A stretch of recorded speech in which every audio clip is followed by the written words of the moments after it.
تو یہ hand practice وغیرہ یا ان چیزوں کی طرف نہ لڑکے کے لیے جانا جائز ہے، نہ لڑکیوں کے لیے جانا جائز ہے، یہ بالکل حرام ہے، اسلام میں اس کی بالکل اجازت نہیں ہے۔ سورہ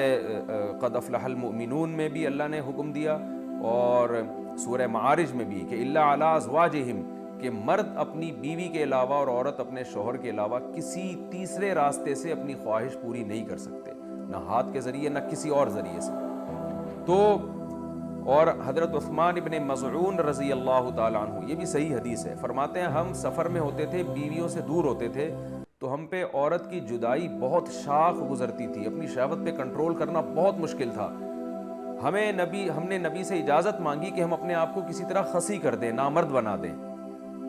تو آپ صلی اللہ علیہ وسلم نے اس سے منع کیا ہمیں۔ اب آپ دیکھیں حضرت عثمان ابن مظعون اتنی شدید کنڈیشن میں کہ اپنے آپ کو نامرد کرنے کے لیے وہ تیار ہو گئے تھے۔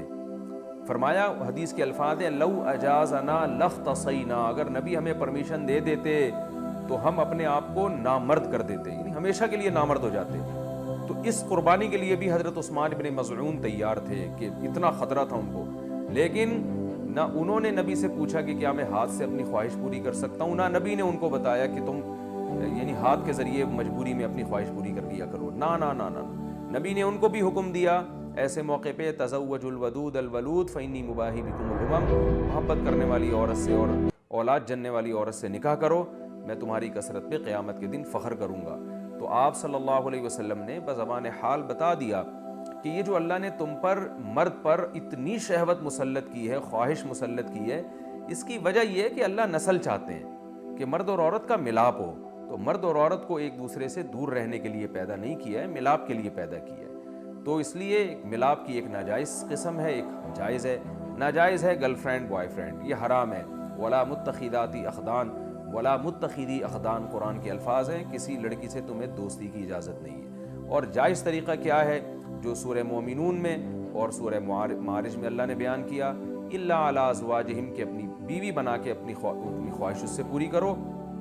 فإنہم غیر ملومین، اور اللہ نے فرمایا یہ لوگ قابل ملامت نہیں ہیں۔ اگر نکاح کے ذریعے آپ خواہش پوری کرو گے تو آپ کو دنیا تو ملامت کرے گی، لیکن اللہ کی نظر میں آپ کو سرٹیفکیٹ مل گیا کہ آپ قابل ملامت نہیں ہیں۔ یہی وجہ ہے کہ علماء نے لکھا ہے کہ جو بیوی کے ذریعے بھی اپنی خواہش پوری کرے نکاح کر کے، اسے ملامت کرنا، اسے تانا دینا، اس پہ کفر کا خطرہ ہے، کیونکہ اللہ نے اس کو سرٹیفکیٹ دے دیا کہ بھئی یہ قابل ملامت نہیں ہے۔ تو اپنی جانوں پہ ہم سب کو رحم کرنا چاہیے۔ زنا معاشرے میں بہت تیزی سے پھیل رہا ہے، کو ایجوکیشن سسٹم نے تو ہمارے فیملی سسٹم کو تباہ و برباد کر دیا ہے۔ تو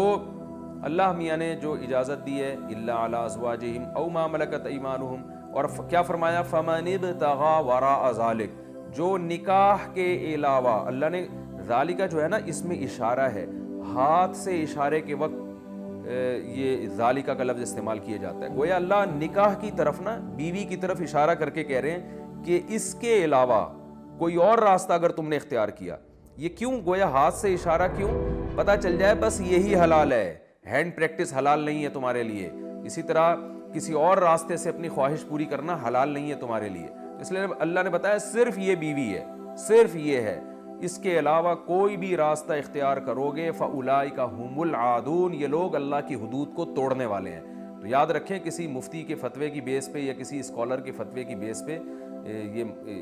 اس کو جو ہینڈ پریکٹس ہے اس کو حلال کرنے کی اجازت نہیں ہے۔ قرآن میں اللہ نے بہت واضح فتویٰ دیا ہوا ہے اس بارے میں۔ تو اس لیے آج کل نوجوان بہت تیزی سے اس طرف جا رہے ہیں۔